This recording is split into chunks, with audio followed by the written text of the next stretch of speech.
Hi, my name is Stefan Greuter from the Deakin Motion Lab at Deakin University, and I'm presenting the paper Designing Public VR Installations, a design framework with 12 user roles framed by dimensions of agency and interest, co-authored with my colleagues Florian Freud-Müller from the Exertion Games Lab at Monash University and Thung Quang from the School of Information Technology at Deakin University. Virtual reality experiences have become very popular, and we now see more and more of them in public spaces as VR installations. However, due to VR's immersive nature, usually only the user wearing a head-mounted display is immersed in the work, and everybody else in the public space is excluded. As a team, we've been involved in multiple public VR installations over the years, and we've discovered that there's little knowledge about the design of public VR installations, and particularly on how to make people part of the VR experience who are not wearing a head-mounted display.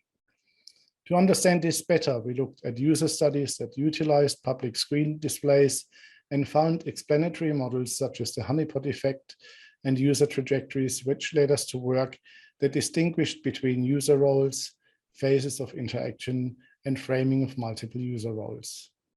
To generate a better understanding for public VR installations, we have reviewed existing data of our own work on 7 VR installations using a post-hoc analysis, and we used systematic qualitative interpretation of VR exhibition video footage, participant interviews, installation design plans, project team notes, and invigilator feedback to label the behavior of users, identify user roles, and to develop the design space through several workshops.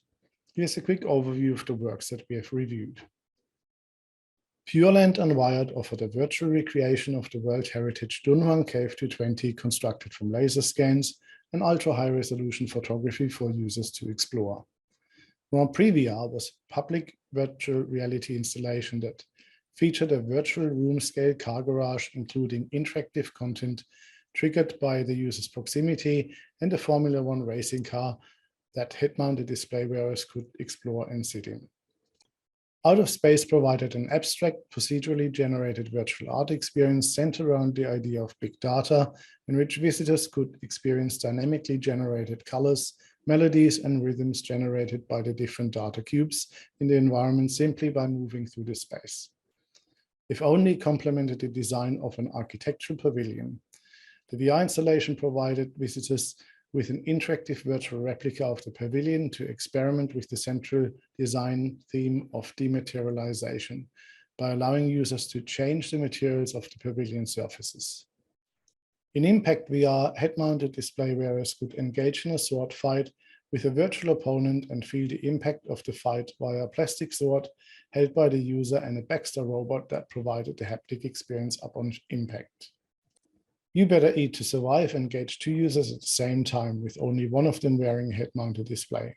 The 2 users had to work together to navigate the physical and virtual worlds to find real physical food in the real-world environment, to keep the character in the VR game alive that was played by the user with the head-mounted display, and enable the character escape from the virtual island.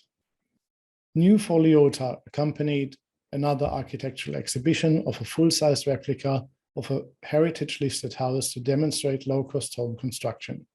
The VR installation allowed visitors to walk around the physical structure and used mobile phone-based cardboard VR headsets to provide virtual renderings with reconceptualized views of the physical replica. Through our analysis, we identified that people in VR installations have different levels of agency and interest, and proposed that different combinations of agency and interest can be mapped to a design space for public VR installations across 4 different user engagement frames. First, the peripheral frame, which comprises the outer edge onlookers who are undecided about taking part in the VR experience. Second, the audience frame, which comprises of the assembled viewers who are committed to taking part in the VR experience. Third, the performance frame, which comprises of those users who are actively participating. And fourth, the orchestrator frame, which comprises the professional users who support the experience of users in the performance and audience frames. Within this design space, we identified 12 user roles that we have characterized as follows. In the peripheral frame, we've identified The passerby, a person browsing through the exhibits passing by the VR installation, characterized by a low sense of agency and a low sense of interest. The bystander, who is reluctant to engage but pays attention to the exhibition's visual elements. The spectator, a former bystander who moves closer to the VR installation and closely follows the performing users on the stage and the HMD view on the display monitor. The reflector, who has previously visited the VR installation and is reflecting on their own experience while watching other HMD wearers with the motivation to improve their performance or to discover unseen VR content. Moving into the audience frame, we've identified the queuer, who is interested in the VR content and joins the queue. The queue has a slightly higher level of agency than users in the peripheral frame because they can influence the experience of other queuers and the HMD wearer positively by sharing their excitement or negatively by complaining about the long wait time. The Anticipator, an excited former queuer who is about to take part in the VR installation and in the process of being geared up. Anticipators are very close to the HMD wearer and can interact in verbal or even physical ways with the HMD wearer. This is particularly the case if the anticipator is part of a group.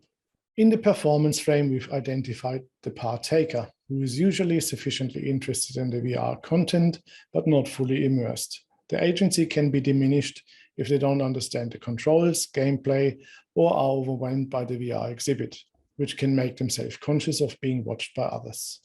The performer, who is usually highly interested in the VR content, possesses a high agency over it and enjoys being the center of attention. The appreciator fully appreciates the VR content and does not pay attention to other users and is intrinsically interested in experiencing the virtual content and enjoys a high level of virtual world agency. In the orchestrator frame, we've identified the operator, who is often a member of the design or programming team. The operator generally has extensive and intimate knowledge of the VR content and therefore possesses the most agency among all other user roles. The actor, who is responsible for gaining the attention of users in the peripheral frame in the absence of users in the performance frame.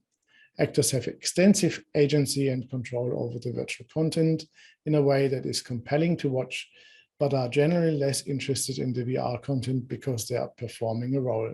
Lastly, the invigilator, who is responsible for looking after other users in the audience and performance frames. To assist the users we've identified in the design space to transition between user roles, we've workshopped a number of design techniques that we believe will assist to increase interest, increase agency, and to manage interest and agency.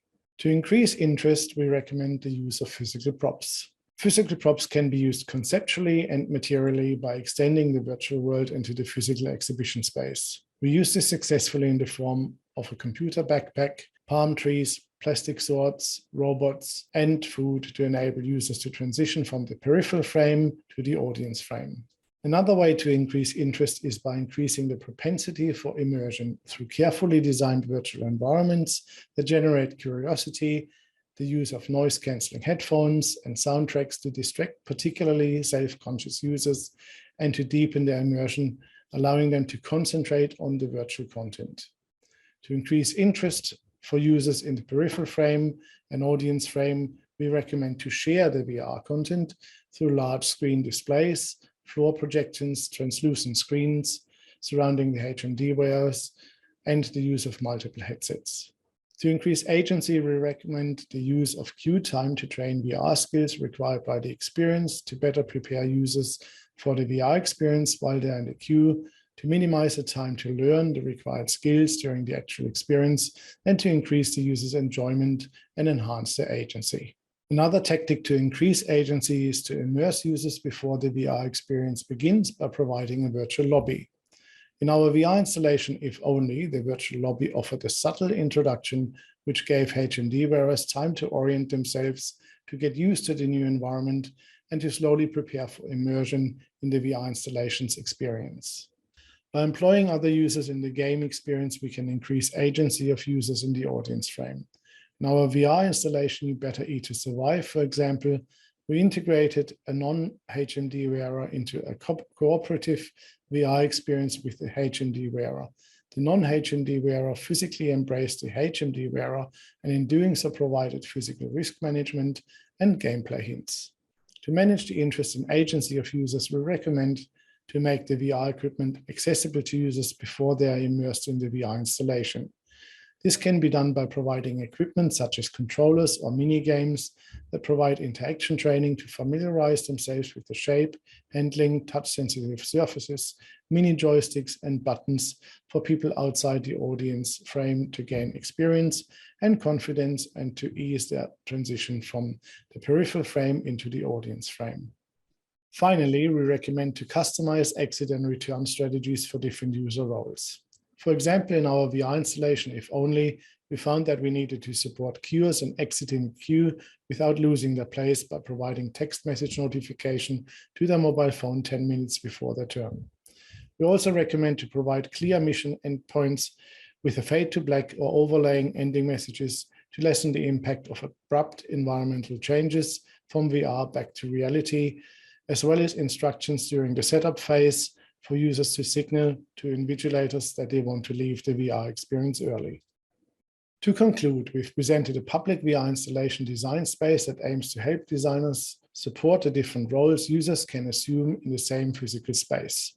Our design space reminds designers that multiple user roles exist, each with their own expectations, demands, and needs, and provided design tactics to increase and maintain user engagement and support user transitions between roles so that more people engage with VR installations and benefit from what VR has to offer.